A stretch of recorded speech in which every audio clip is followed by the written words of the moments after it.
Hello and welcome to my channel and welcome to my thoughts on Once Upon a Time episode 14, Dreamy. Little man, when you stand by my side, then I know I don't have to hide from anyone. I've noticed many times while watching Once Upon a Time that it does like to present some moral questions and moral arguments, presenting both sides and leaving us, the viewer, to draw our own conclusions.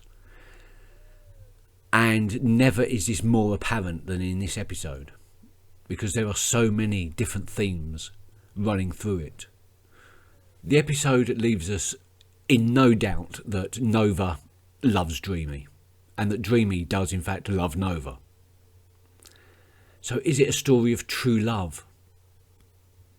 Or is it a story of separation, of unattainable love, of falling in love with the wrong people? Is it a story of separation? Because we're getting that a lot, of soulmates being kept apart by Regina mostly. We had the storybook version of Belle being kept a prisoner away from Rumplestiltskin, Mr. Gold. Get the characters' names right, Wilson. And we've also seen it with Mary Margaret and David in the coma. And as soon as he was out of a coma, they were separated again by Catherine's marriage to David. We have Catherine's separation from the storybook version of Frederick. And of course, we had that whole story where Princess Abigail was being kept away from Frederick while he was gold.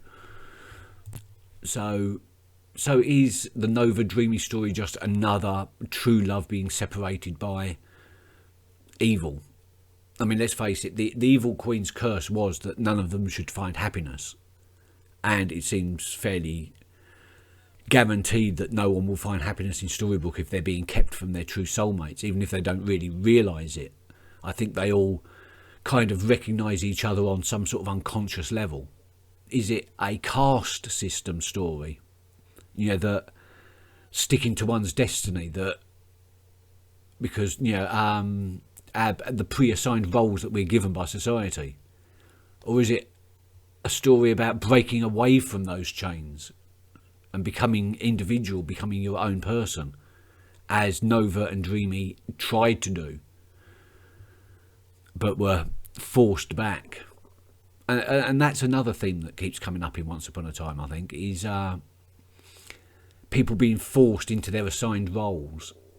Anytime someone tries to leave Storybook, they get brought back or something bad happens to them, as we've found out with Catherine. And the Catherine David murder inquiry thing I'm going to bring up in the next episode, because not much really happened on that. So then we get the Leroy and Astrid. Again, mirroring. I don't think Astrid was in love with Leroy, and I don't think Leroy was in love with the nun. But I do think there was a kind of redemption thing, that Leroy was trying to be a better person. That he, as I said, in some unconscious level, he recognised Astrid as Nova, as his soulmate, and just had that unbearable desire to be helpful to her, to please her in some way. And likewise for Astrid, I think in some unconscious level she did recognise Leroy as Dreamy. But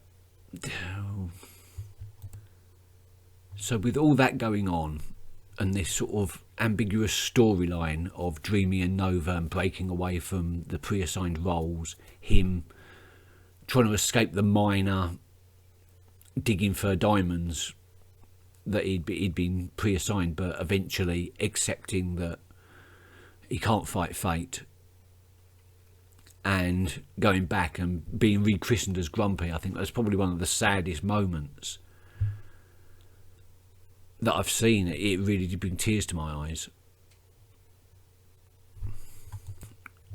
The one big question it did leave us with, though, was why did Mr. Gold, once he knew why Leroy was selling the boat, instantly refused to help. He said, me and the nuns have a thing going way back or something. We have a history. We didn't find out what that was, and that's intriguing. On the whole, I thought this was a beautiful episode. Again, as I said, it's a side story. It's not part of the main sort of Snow White timeline that we're following, which is virtually complete now.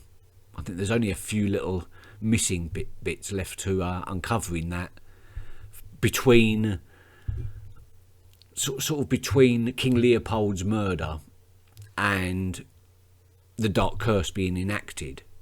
We have a fairly consistent timeline now of that. I still want to know what it was before that set Regina off.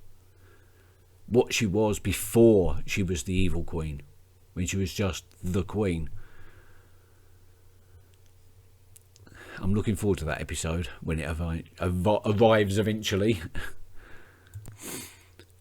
Before I go, one quick mention about fairy costumes. They are horrible. No, the fairy costumes just seem impractical. And that can't be the best for flying around in. It's got to be breezy. Was that one of the dwarves? Oh, and it was good to see, what was his name? Stealthy again, which was fantastic and happy, and getting to know a little bit more about the dwarves and how they're made from eggs. Oh, weird. Anyway, that's it for me. And apart from that, sneaky Sidney Glass. We knew he was up to no good. That's a character that is thoroughly bad. Not necessarily evil, but he's never going to be on Emma's side. Thank you for watching this little quick my thoughts on Once Upon a Time Dreamy. I will catch you next time. Keep well. Bye bye.